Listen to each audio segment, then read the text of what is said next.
আমি যখন বাড়িতে আসি চেষ্টা করি বাবা মাকে নতুন নতুন কিছু বানিয়ে খাওয়ানোর। আমার বাবা মা তো খুব একটা রেস্টুরেন্টে খেতে যায় না, তো সেজন্যই চেষ্টা করি ওই খাবারগুলো বাড়িতে বানানোর।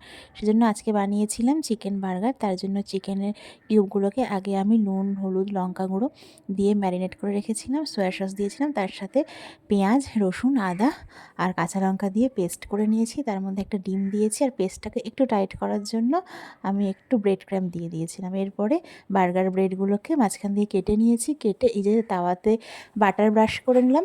সাদা তেলেও একটু ভেজে নিতে পারেন দুদিকটা। তারপরে ভাজা হয়ে গেলে আমি এই যে চিকেনের যে এটাকে মিশ্রণটাকে ওটা ভালো করে একটা প্যাটিস টাইপের বানিয়ে নিয়ে যেরকম শেপের বার্গার ব্রেড সেরকম শেপের মোটামুটি বানিয়েছি, একটু ছোট হয়ে গেছে। তো তারপরে ওগুলো ভাজা হয়ে গেলে এই যে ওপরে সস দিয়ে দিয়েছি, আর ওপরে ওই চিকেনটা দিয়ে তার উপরে পেঁয়াজ, টমেটো, শসা দিয়েছি, একটু চিজ দিয়েছি। চিজ গ্রেট করেও দিতে পারেন, বা যে চিজটা স্লাইস চিজ পাওয়া যায় না ওইগুলো দিলে আরেকটু সুন্দর হয়, আমাদের এখানে ওটা পাওয়া যায় না, তো সেজন্য এইটা দিয়েছি। তারপরে 5 মিনিট ঢাকা দিয়ে রেখে এই যে মায়ের জন্য বাবা কোথায় কি জানি।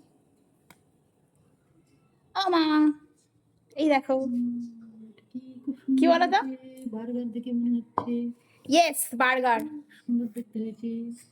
খেয়ে দেখো, খাও আস্তে আস্তে, পড়ে যায় না যেন।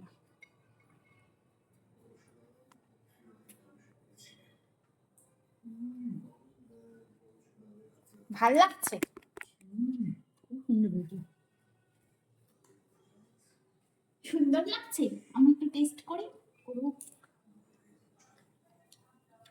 আমারটা এখনো হচ্ছে, বাবা কোথায় গেল?